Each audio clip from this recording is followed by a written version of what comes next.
So yeah, thank you so much. I I work at the Boston Center for Community Ownership, and we are a worker self-directed nonprofit, meaning that we are similar to cooperative in the sense of democratic participation, but we are in the nonprofit sector rather than the for-profit sector. Um, Going out in later. Yeah. Okay. So yeah, we provide technical assistance that includes financial projections, business planning, governance support, and education, and general startup support for businesses, for our clients as well as members for the Ujima Good Business Alliance. And so while we work with a large range of different businesses, our primary focus is on promoting cooperatives and worker ownership. So just a quick definition of what is a cooperative. A cooperative is a business that is jointly owned and democratically run by the people who use it to meet common economic, social, and cultural needs. So where BCCO works is in the worker co-op sphere. And so an example of that would be in a business, the employees are the ones that are controlling and democratically running the organization. In a consumer co-op, an example of that would be Dorchester Food Co-op. And in the consumer co-op, the people that are owning and democratically running the co-op are the people that are buying. And then in a producer co-op, the producers are the ones that are owning the cooperative. For example, Ocean Spray Cooperative, the farmers that grow the cranberries are also part owners of Ocean Spray. And so that flow means that no one big organization has all the power to control what happens to the suppliers. And so co-ops can look in many different ways. Some can be a hybrid of these two options, some can be just one. But the real goal of a cooperative is to make sure that the people that are using the business are the ones that are also owning it and having democratic power. And so working with cooperatives, it's a cooperative business is also just a business. So there are certain things that businesses need to do, like financial projections, like doing policies, hiring handbooks, things like that. All of those things also apply to worker cooperatives. But the main difference is how worker cooperatives distribute power. So in a traditional business, for example, a business is owned by a single owner, shareholders, or outside investors. But in a worker co-op, businesses are owned by the workers on a one member, one vote basis, meaning that there's no one person that has the majority power in the corporation. In traditional businesses, decisions are made by owners or managers with little to no input from employees. But in a worker cooperative, decisions are made democratically by the employees through a voting process. So this is pretty imperative in a cooperative because it means that the choices that are made in a business, for example, if you want to up your prices or change your vendor, things like that, that is done democratically. So everyone's voices is heard. And lastly, profits often profits are often given to the owners or outside shareholders in a traditional business, but in a worker cooperative, profits are shared amongst the workers based on how many hours worked with the choice to reinvest. And so this is also an example of how worker cooperatives can shift financial power as well. Um, I feel like we usually see in traditional businesses that it's just one manager, one owner who is getting all the benefits while the workers get nothing. And cooperatives work to dismantle that and to dismantle that type of exploitative business practice. Any questions so far? Yeah.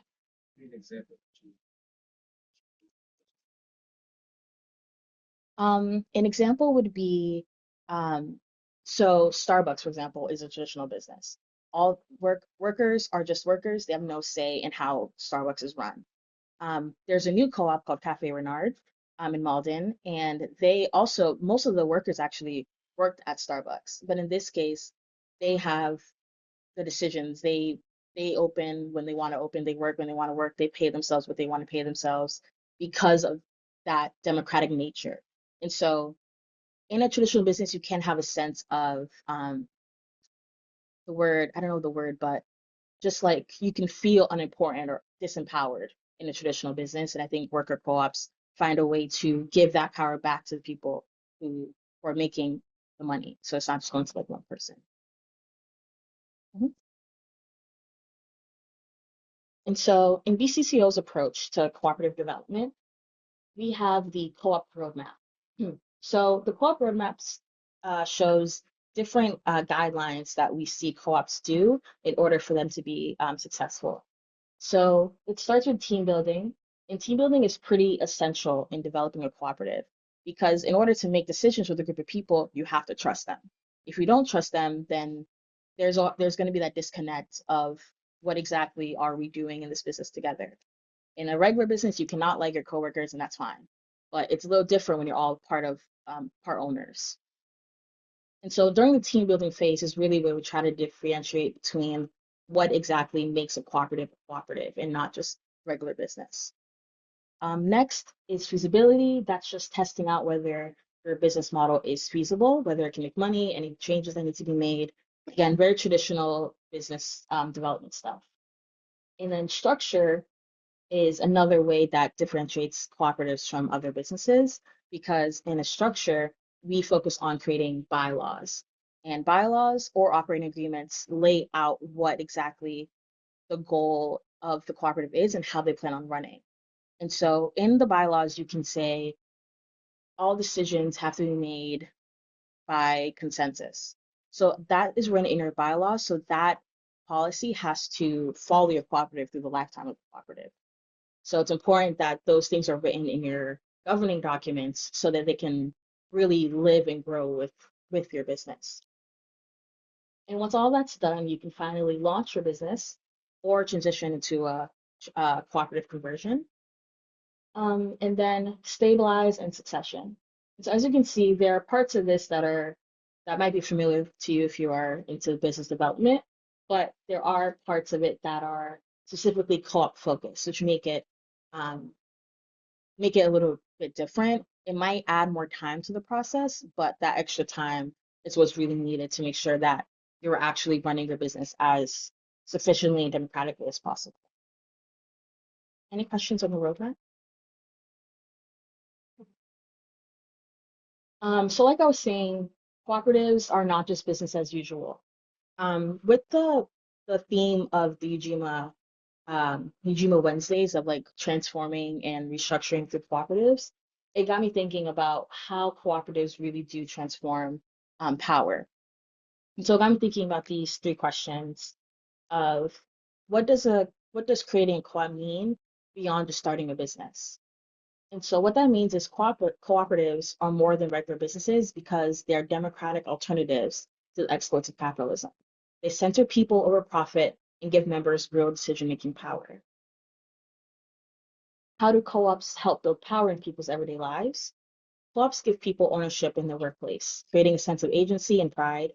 They promote teamwork and shared values and economic self-reliance through collective power. And how do cooperatives shift power in our economy and communities? So co-ops move power from large corporations and outside investors back into the community. And an example of this is that the US Federation of Worker Co-ops, which we'll talk about a little bit later, they did a study after the pandemic of cooperatives and found that cooperatives were more likely to stay open during that time because they prioritized community needs, supported other cooperatives, and also partnered in mutual aid networks. And so all of this kind of shows that even though cooperatives are a type of business, they really are a vehicle for change. They are not just another way to operate in a capitalist system, but it is an actual way to challenge those systems that already exist. I'm wondering if you guys have any thoughts on these questions or anything that's coming up for you. Yeah. Yeah, is it better to start off your business? Is it better to start off with your dream as a cooperative by starting off with the cooperative journey, or perhaps would someone explore a status quo business and then seek converting that later on? Hmm. Um, or maybe you've seen a study about that, maybe that exists, or maybe it's on your desk already. Hmm. Yeah. So those are two completely viable options, either converting or starting up. The only thing with converting a business is there is a bunch of like legal paperwork to do to change your legal status or your business status of an LLC or corporation into a cooperative. So there is more paperwork that does have to be done, and it's a little more of an effort to really build in the cooperative principles in an existing company culture. And so with that conversion, it does take more time to definitely train the people that wanted to go over, that want to make the business a cooperative, train them on these things of what makes a cooperative, and also how to actually run a business, because cooperative members in a worker co-op are owners of the business. And so that definitely is a mindset shift, which just takes a little more time and conversion. But at BCCO, we help with the startup process, and starting up, I think, as a cooperative really, it helps the founders also get into their minds exactly why they're doing this. And it allows for, as the business gets older, those principles stay with the business. And so there is no like right or wrong one. I think just the conversion might take more time. Mhm. There's some sort of hierarchical ladder based knowledge, like in expertise. Let's say you have a degree in this. Mhm. I've seen it. Mhm. So, like, if you're in a business, I would not presume to understand as much about running the business as you. Mhm. And so, like, when you start a co-op, is there, depending on how many people have invested into it, and like maybe even money, Mhm. how much second, let's say if I walk through the door and I get a job there, obviously Right. it doesn't make sense that I would have the same say Mhm. founding member. Yeah. And so how is you account for that? There's actually in cooperative corporations, when someone is hired, there is a waiting period before you become an actual owner. Just like you said, as soon as you're hired, you might not know how to run a business, but because of that waiting period that is in the bylaws, that is in the governing documents, you can say, okay, you have a year to decide if you want to become a member. And during that process is through, you'd go through cooperative education, and you see what's happening. And just because you're not a member of the cooperative doesn't mean you aren't able to participate in like group meetings, hear about decisions. You are working within this system, but in a cooperative corporation, you're not expected to just immediately be an owner. You have a little bit of waiting period and a choice as well. Because some people are like, I like working as a worker. I don't really need to be an owner, and that's fine too. It's not for everyone. Thank you for the question. Okay. Any, I like to show this video because I think it really exemplifies why cooperatives are so important. And I think it also exemplifies a different side of cooperatives, because we don't often hear about what happens with Black economic power, especially back when it was so difficult to even have, well, now too, but how it's so difficult to be economically self-reliant. And so I really like this video because it shows how Black Americans have really operated democratically and cooperatively before there was even like a name for a cooperative business. So It was so powerful. So powerful. Cooperatives offered another avenue of economic self-reliance. We think about slavery as an economic institution. You can see why it would be very easy and seem like common sense to many African Americans to form economic cooperatives that actually go against the grain of that hyper-individualistic, exploitative capitalism, because they and their families and their friends had been debased by that kind of capitalism. And you see figures from Du Bois to Ella Baker to Ida B. Wells and others calling for African Americans to not turn their backs on trying to build wealth, but to do it in a different way, a way that would not be so exploitative. In Oklahoma, this section of Tulsa that had lots of African American owned businesses, and people like to call it the Black Wall Street of the Midwest. Well, Wall Street has this connotation of hyper-capitalism, making money, getting a good return on your investment. But obviously, the people who put together what we call Black Wall Street in hindsight were working together the whole time. It's not that they were trying to leverage futures or something like this. They were bringing people together, creating credit unions, grocery stores, small businesses that they knew people in their neighborhood would frequent, and they also knew were under siege. And unfortunately, in this case, that came true with a white race riot that just completely destroyed that part of town.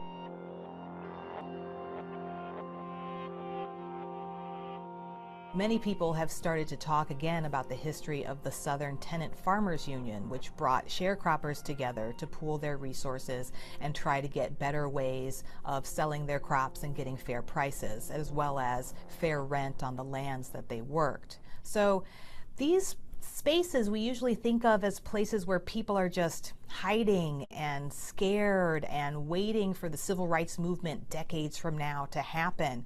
But actually, if we look at this history very closely, we can see people across the country banding together and trying to make a better life by using these cooperative entities to leverage the power of the group. The strong history of African American labor unions offers yet another example of effectively engaging in economic systems. People know what a union is in terms of laborers negotiating with management. However, the Brotherhood of Sleeping Car Porters, which is one of the most important labor organizations founded by African Americans, also had a ladies' auxiliary. And those two organizations, the Brotherhood of Sleeping Car Porters and their Ladies Auxiliary, created cooperative economic institutions, including grocery stores and credit unions, to help members and their communities become economically stronger. We don't want to romanticize the kind of self-reliance efforts that occurred during the Jim Crow or slavery past. People making pretty bold statements about how Jim Crow helped keep Black people together. I think that's a very dangerous path to go down. However, I think it is important for us to relearn or learn for the first time a lot of the stories of African American community cooperative.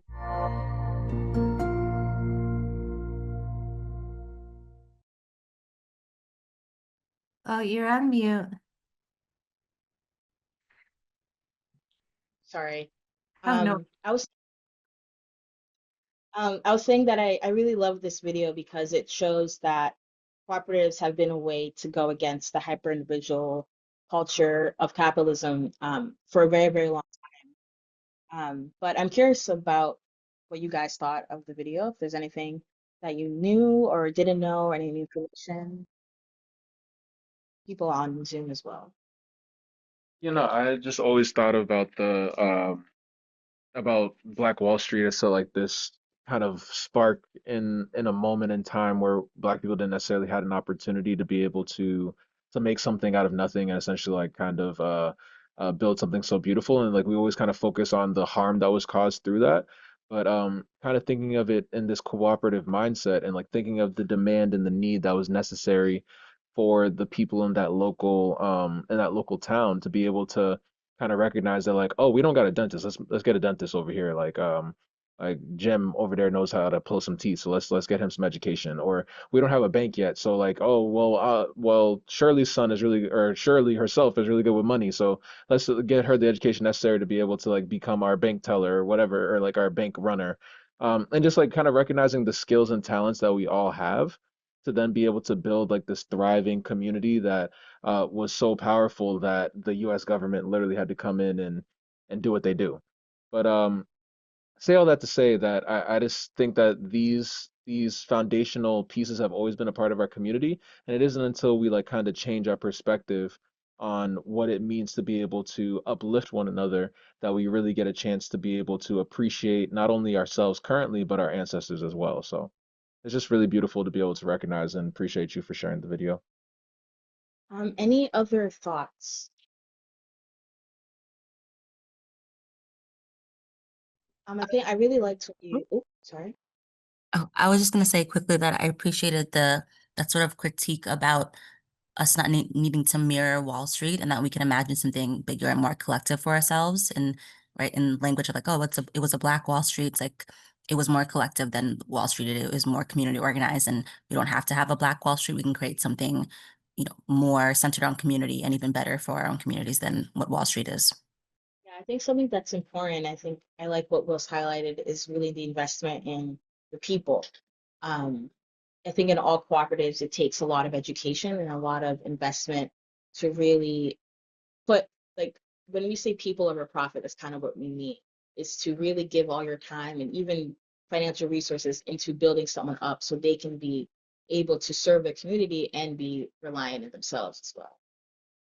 Um, I so I say all of this because cooperatives are just a tool to achieve a larger vision. I think in the video they really talked about how cooperatives really go against individualism, and in capitalism that's really the crux of it. They want you to be alone in competition with others, and co-ops are a way to go against that, but it's not the only way. It's part of a larger system called solidarity economy. And I'll pass it to my coworker, Amias, to talk about it. Thank you. How's everybody doing today? My name is Professor McKnight. I will be your guy for the day. Um, so first things first, I want to say thank you, Sadie. Let's give a round of applause on chat. Send your round of applause emojis. Shout out to you, chat. Chat, I definitely want to hear a lot from you in this next section. So feel free to come off of mute when the opportunity arises to share. Like Gio said, very structured like. Because I would love to see how our community is vibing with this information and how we can implement this today into now. So first things first, like Sadie's mentioned, co-ops, they're just a tool for us to accomplish something much larger, much more important. And what that thing that we want to accomplish is a conversation that we can have amongst our community, whether it's online or whether it's literally in our neighborhood at a bookstore, right? Um, and so solidarity economy is this larger um, framework, right? And there's two major words in there, solidarity. I'll go and ask real quick so we can break down this language. In the room or chat, like when you hear solidarity, what are some of the words that come to mind for you? I got a community. People. I got people. Alignment. I got soldier. Anybody in the chat? We got any people texting? Or you can come off the mute, please.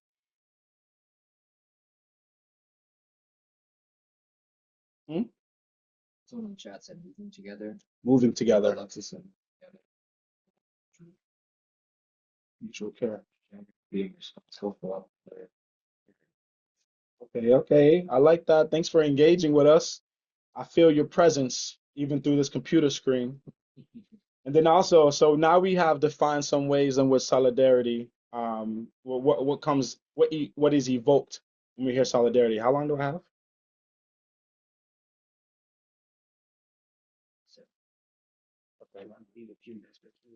Okay, bet.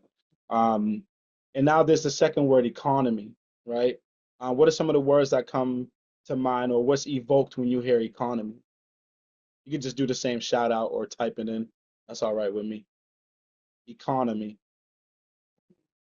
commerce, profit, access to resources, double time, society. Mhm.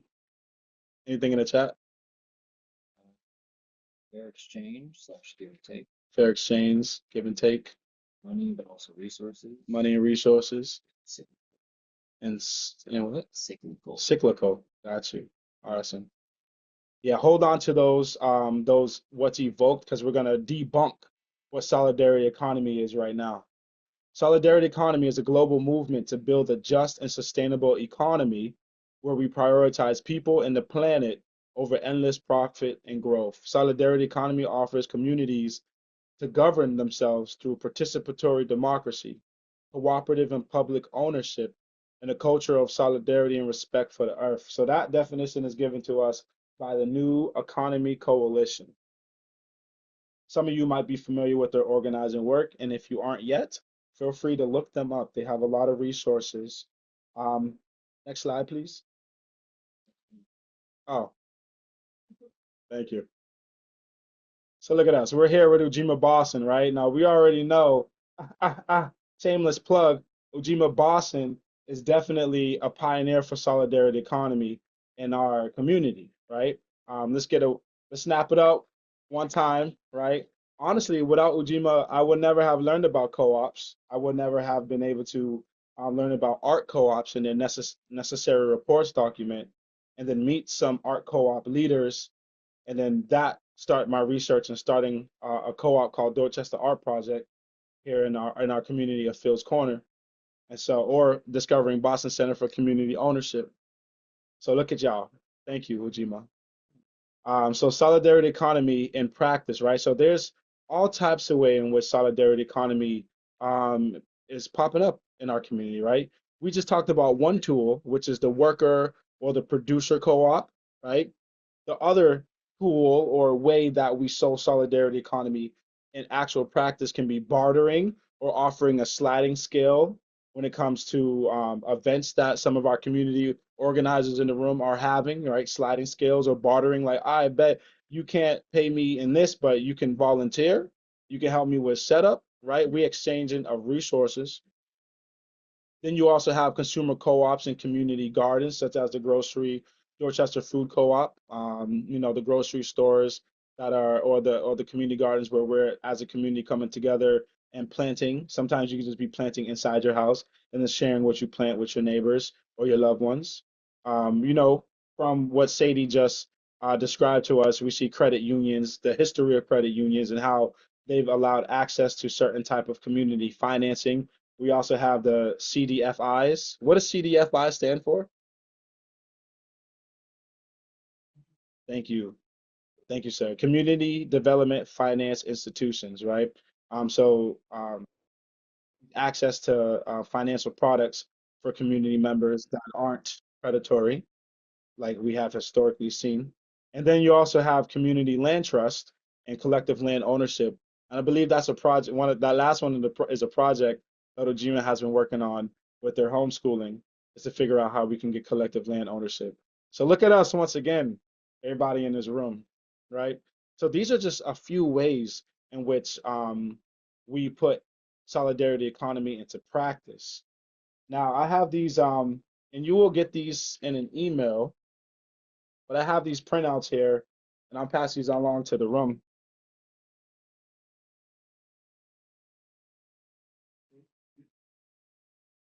So before you put something into practice, you need to understand your values, right? How do we put our values or our principles into practice? So I wanted to read out to you, this is not depicted on the slide, y'all, but I wanted to read out to you some of the principles of solidarity economy based off of the work of solidarityeconomyprinciples.org. So the first one that they've listed as a value or a principle is collective care, relationships, and accountability. That kind of sounds familiar to one of the community agreements that we shared earlier, does it not? Right on. Then you also have shared resources and shared vision. You also have liberation culture.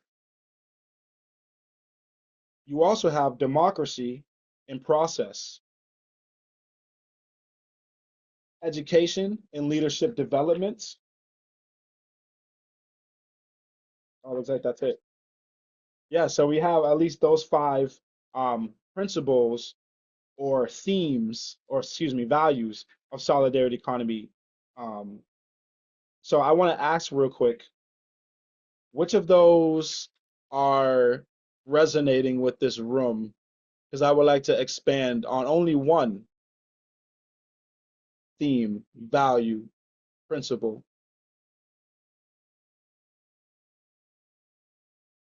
And if the chat beat you to it, they beat you to it. Anything in there? I mean, I would say Mhm. development relationship with people because what it means to be in relationship with one another goes a long way. But also communities built on relationships, right? You don't compete with one another. You don't um, exploit people over a profit, over some sort of outcome that you want to achieve, that it's not mutually beneficial for both the community and the person who's also wants to execute that. Lula. Thank you for sharing, sir. What's your name again? Nolfo. One more time. Nolfo. Nolfo. Norfolk. Yes. Pleasure. So you said collective care, responsibility, and accountability. So here's what Solidarity Economy Principles.org has defined that principle as. We value relationships over transactions and single outcomes. We commit to reflecting on how we are collectively living up to our values and practicing accountability together. We study and respect the traditions, ancestors, and legacies of cooperative, solidarity economy, and social movements. Big three, Boston. We embrace conflict as generative and clarifying, right? So they have their principle. Now they've listed out in that principle in sentences and how it shows up within their organization. And then now we're getting into talking about how do we practice these things? How do we put these things on court? And that is what this chart here is letting us know. Some vehicles, such as a cooperative or as a collective land ownership, can be the implementation of these values. So, shout outs to Rob from Dorchester Art Projects. It comes from source, right? So these principles, they come from source, your community agreements, your cultural values. And then how do you take these things and put them into vehicles in which they can live through? 5 minutes. Got you. So some prompts that you want to, some questions that you can ask yourself or ask your neighbor, or we can come back to when it's Q&A time, would be, what does solidarity economy mean to you in the context of your personal, your communal, or your work life? How are people in your community already practicing some of these solidarity economy principles, such as mutual aid, collective care, or cooperative economics? And lastly, how can solidarity economy principles shift who holds the power in our neighborhoods? So we can, like I said, come back to these questions in our Q&A, as well as the questions about the cooperative takeaways. Before we do that, though, on this last slide, I want to let you know about what's popping in the cooperative ecosystem. So if you're not tapped in and you're not plugged in, I'm going to hip you right quick in 2 minutes.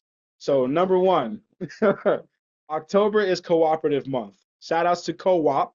They're a coalition, the Coalition of Worker Ownership and Power.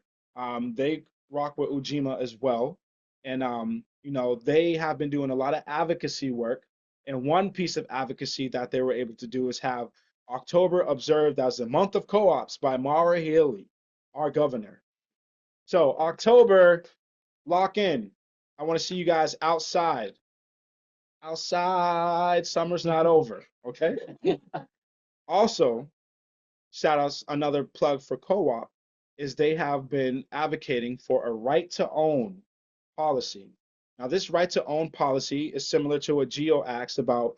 If there's a legacy business or anchor institution, what does it look like for them to convert into a worker-owned cooperative? What does it look like for them to go through the succession planning necessary to even explore the feasibility of becoming a worker-owned cooperative? We have a lot of our folks retiring. What does it look like to capture what they call the silver tsunami and add them to our solidarity economy? I have some papers here for you all to maybe pass those out, and I'm sure we'll get you all hooked up with more information on email, unless you scan that QR code and it brings you to somewhere relevant. And if it doesn't, apologies.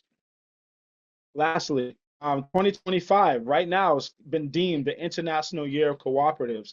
So co-ops are not just, yes, yes, yes, co-ops are not just a movement within Massachusetts or Boston. We just learned from Sadie that co-ops have been, the ideals, the principles and the values of cooperatives have been in our Black community, African-American community for long.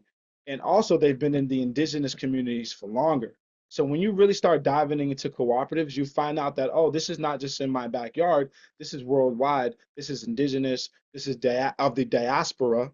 And it's well worth continuing that research into how much co-ops have contributed to our cooperative economic development as a people who are historically disadvantaged by the oppressors, right? And so yeah, 2026. One question we have for folks, we can come back to this question as well, is there's talks about a conference coming to Boston in 2026, hosted by the U.S. Federation of Worker Co-ops, a national organization that prioritizes solidarity economy and worker co-ops in terms of advocating for them and pioneering policy for them. So if that conference is to come in 2026, what would we like to see represented?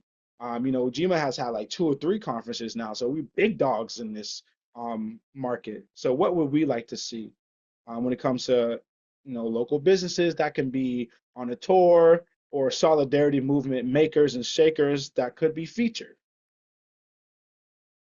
2026, right? So 2025, we have momentum. 2026, we execute.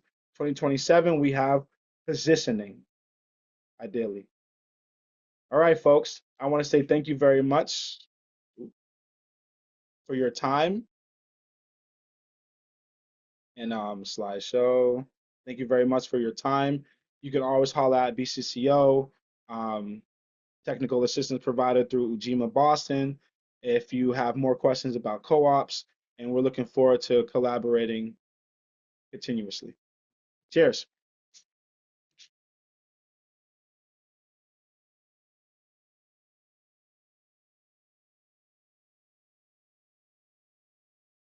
Now we've now got, Hey, so we keep moderating that.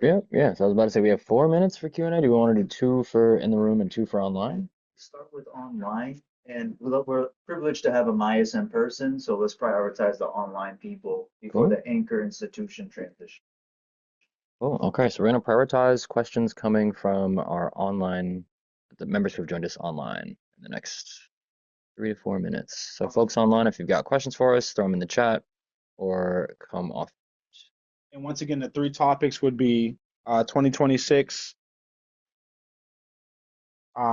solidarity economy, or cooperative power. So those are the 3 topics I would love to hear from you for. Thank you.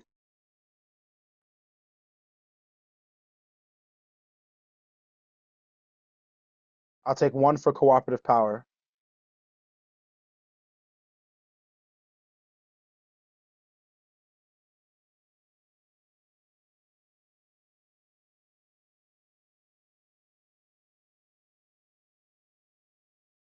Is it crazy if I start asking people in the chat? No, I mean, yeah, popcorning is a well-regarded practice in Boston Ujima Project. Word. Can I see the names? Oh, we got a question in there? We do have questions in the room, so we can pivot to that as well. Okay. Yeah, let's just. Since historically, in term time. Run it back. I mean, I know that part of the cooperative is being actually cooperative within each other and not necessarily competitive, but I think a little bit of competition, especially focus maybe outward, is good. And how do you factor in for the protection of everything? So for most of the part, how do you protect financially, politically, and actual physically? Because all the cooperatives that we've developed have literally been defeated by kinetic violence. So what part of that have we factored into the planning for all these? Or is that even in the thought process? For you.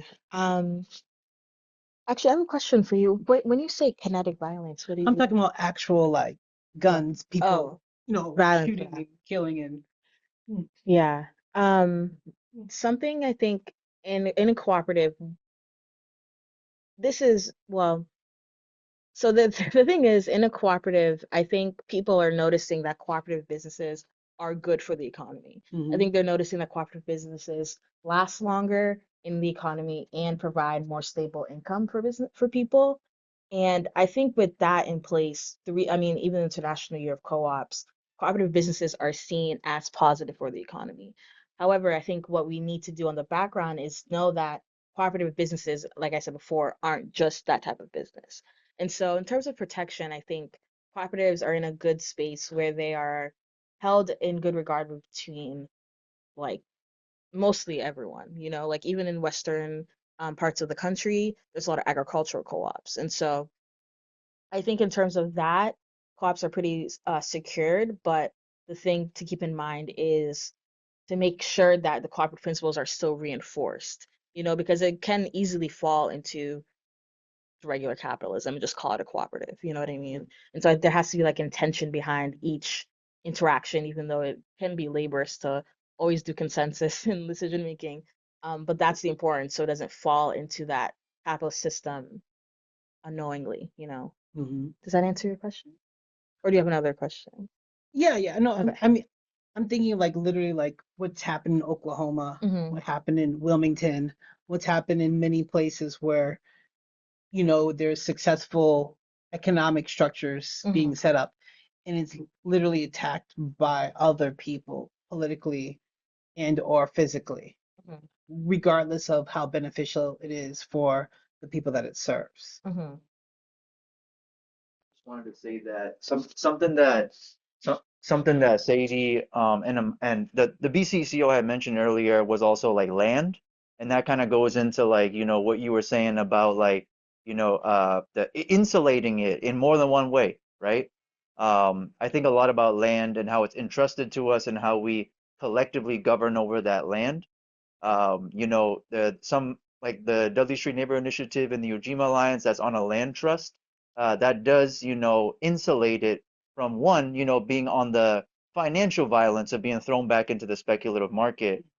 I think we can imagine what types of people power we can employ when we think about cooperative structures, creating employment opportunities, and also thinking of, and this is not an Ujima opinion, this is a Geo opinion, also thinking about cooperative power and self-defense. Thank you.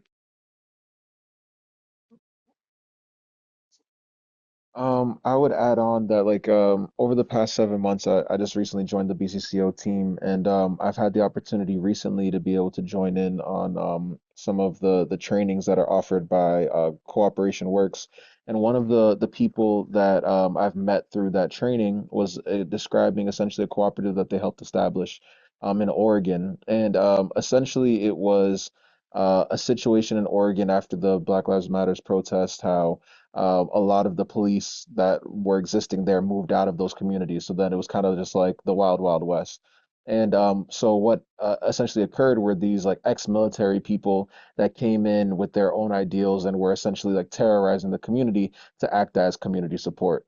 So what these people that were working in security decided to do was that rather than allowing these people to continue to run rampant, they came together with their backgrounds in security and started doing their own patrols of the neighborhood. So now this institution that was brought into place to essentially like bring the community back a level of safety, but was abusing that power, is now being checked by that same community to be able to sustain the interest of those that are I hate to use this term, but that are too weak to be able to do so themselves. So essentially, that same community that recognized that there was a need, solved their own problem and used those that had the physical ability to be able to defend them, rather than relying on the government to provide police, and rather than allowing these people that were taking advantage of them to be able to continue to do so. So I think, like to Gio's point and to Sadie's point, is that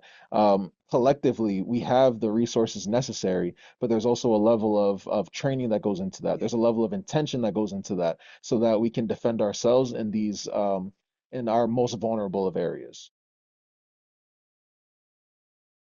I have a couple of questions, sort of more about producer co-ops than consumer or worker co-ops. And I think Sadie, the example you gave was, ocean spray, and I also think of, fair trade and farmers, and so they tend to be like products versus services. So I think my first question would be, do you have any examples of service-based co-ops that are not worker co-ops. So now this is a collection of contractors or small businesses that aren't producing a good, but providing a service. Because we're starting to think about some of this, because sort of backing up and going to, well, what are you gaining?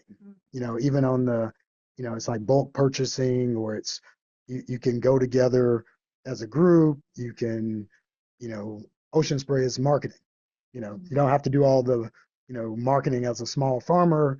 You can bundle it. So really trying to understand those things, but really trying to think of it more from a service side. So that's one question. Examples of service cooperatives that you know of, and also what are the resources that are available? I think you talked about some here, but I think about Cooperative Fund in New England and, you know, financing specifically for co-ops. Are there other things like that that we should be aware of?